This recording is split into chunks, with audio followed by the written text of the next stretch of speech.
আসসালামু আলাইকুম, কেমন আছেন আপনারা সবাই? Welcome to my YouTube channel the kitchen life of Fariha. আজকে আমি আপনাদের জন্য তৈরি করে দেখাবো হাতের কাছে থাকা ঘরোয়া কিছু মশলা দিয়েই একদম হোটেল বা রেস্টুরেন্টের মতো স্বাদে খাসির মাংসের রেসিপি। তো রান্নার পূর্বে আমি কিছু টিপস বলে দেই।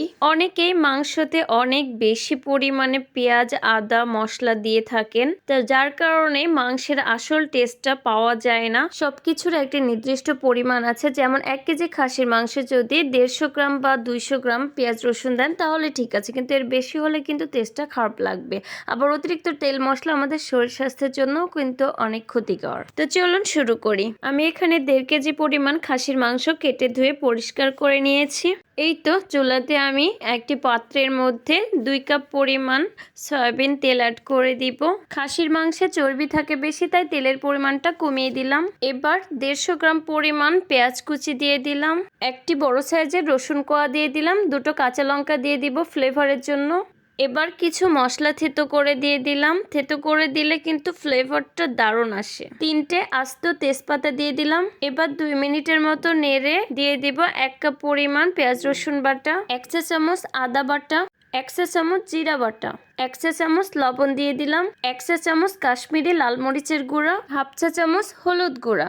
1 মিনিটের মতো সবগুলো নেড়ে নিয়ে 1 কাপ পরিমাণ পানি অ্যাড করে দিলাম, যেন মশলাগুলো পুড়ে না যায়। এরপর কয়েক সেকেন্ড নেড়ে দিয়ে দিব 1 চা চামচ ধনিয়া গুঁড়া, দিয়ে দিব 1 চা চামচ জিরা গুঁড়া। এরপর মশলাগুলোকে খুব ভালোভাবে কষিয়ে নেব।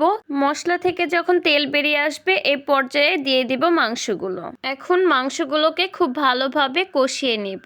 দেখুন অনেকটা পানি ছেড়ে দিয়েছে মাংসগুলো। এই পানি দিয়েই কষানো হয়ে যাবে, এক্সট্রা পানি দেওয়ার দরকার নেই। চুলার হিটটা মিডিয়ামে দিয়েছি, ঢাকনা লাগিয়ে দিলাম। ফিরে আসবো 15 মিনিট পর।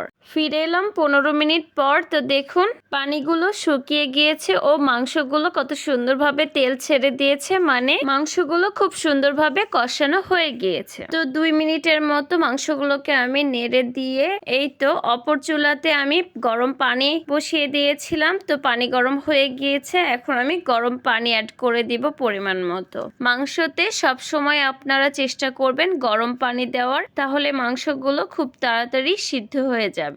এখন একটু নেড়ে মাংসগুলো ঝোলের সাথে মিশিয়ে দিয়ে আমি ঢাকনা লাগিয়ে দিলাম। ফিরে আসবো 20 মিনিট পর।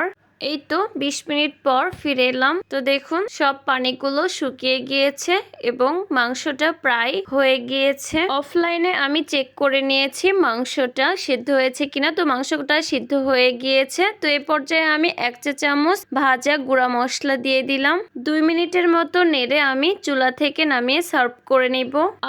কি গন্ধ বেরিয়েছে না! আপনাদের যদি খাওয়াইতে পারতাম তাহলে খুব ভালো হতো। তো ব্যাস রেডি হয়ে গেল বড় বড় হোটেল বা রেস্টুরেন্টের মতো দুর্দান্ত স্বাদে খাসির মাংসের রেসিপি। এখন রুটি, পরোটা, সাদা ভাত বা পোলাওয়ের সাথে এই খাসির মাংসটা জাস্ট ওয়াও, জমে ক্ষীর। তো আমার রেসিপিটি যদি ভালো লেগে থাকে একটি লাইক, কমেন্ট ও শেয়ার করে দিবেন এবং আমার চ্যানেলটি সাবস্ক্রাইব করে আমার পাশেই থাকবেন। আজকের মতো বিদায় নিচ্ছি, কথা হবে নেক্সট ভিডিওতে। আল্লাহ হাফেজ।